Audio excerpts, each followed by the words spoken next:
Mithun manual Thomas രചിച്ച് സംവിധാനം ചെയ്ത ആട് 3 പാർട്ട് 1 വൺ ലാസ്റ്റ് റൈഡ് ആഗോള ബോക്സ് ഓഫീസിൽ ബ്ലോക്ക് ബസ്റ്റർ കളക്ഷൻ നേടി വിജയക്കുതിപ്പ് തുടരുന്നു. ആദ്യ വീക്കെൻഡുകൾ കൊണ്ട് തന്നെ ചിത്രം 90 കോടിയോളം ആഗോള ക്രോസ് നേടിക്കഴിഞ്ഞു എന്ന റിപ്പോർട്ടുകളാണ് വരുന്നത്. ഇപ്പോഴിതാ ആദ്യ വീക്കെൻഡ് പിന്നിടുമ്പോൾ വിദേശത്തും കൂടുതൽ സ്ക്രീനുകൾ ചിത്രത്തിനായി കൂട്ടിച്ചേർക്കപ്പെടുകയാണ്. ബുക്ക് മൈ ഷോയിൽ ട്രെൻഡിംഗ് തുടരുന്ന ചിത്രം ലോകം മുഴുവൻ നിറഞ്ഞ സദസ്സുകളിലാണ് പ്രദർശനം തുടരുന്നത്. ഓരോ ദിനവും കേരളത്തിൽ കൂടുതൽ ഷോകളും സ്ക്രീനുകളും കൂട്ടിച്ചേർക്കപ്പെടുന്ന ചിത്രത്തിന് അത്ഭുതകരമായ ജനപിന്തുണയാണ് ലഭിക്കുന്നത്. അതിനോടൊപ്പമാണ് ഇപ്പോൾ ഇന്ത്യക്ക് പുറത്തും ചിത്രം കൂടുതൽ സ്ക്രീനുകളിലേക്ക് എത്തുന്നത്. ഏറ്റവും വലിയ ആദ്യ വീക്കെൻഡ് ആഗോള ക്രോസ് നേടിയ മലയാള ചിത്രങ്ങളുടെ ലിസ്റ്റിൽ മോഹൻലാൽ നായകനായ എമ്പുരാന് ശേഷം രണ്ടാമത്തേതാവാൻ ആട് 3ക്ക് സാധിച്ചിട്ടുണ്ട്. കേരളത്തിൽ നിന്നു മാത്രം ആദ്യ വീക്കെൻഡ് പിന്നിടുമ്പോൾ 27 കോടിക്ക് മുകളിൽ ചിത്രം കളക്ഷൻ നേടിയെന്നാണ് റിപ്പോർട്ട്. ഗൾഫ് മാർക്കറ്റിൽ UAE-യിലാണ് ചിത്രം ഏറ്റവും കൂടുതൽ കളക്ഷൻ നേടുന്നത്.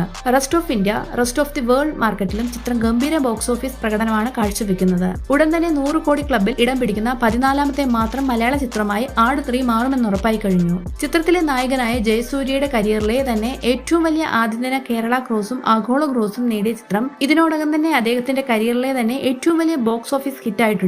ബിഗ് ബഡ്ജറ്റ് എപ്പിക് ഫാന്റസി ചിത്രമായി എത്തിയ ആട് 3 വിജയ് ബാബുവിന്റെ ഉടമസ്ഥയിലുള്ള Friday film house, Venu Kunnappilly നേതൃത്വം നൽകുന്ന കാവ്യ ഫിലിം കമ്പനി എന്നിവർ ചേർന്നാണ് നിർമ്മിച്ചിരിക്കുന്നത്. മലയാള സിനിമയുടെ ചരിത്രത്തിലെ തന്നെ ഏറ്റവും വലിയ ചിത്രങ്ങളിലൊന്നായാണ് ആട് 3 പ്രേക്ഷകരുടെ മുന്നിൽ എത്തിയിരിക്കുന്നത്.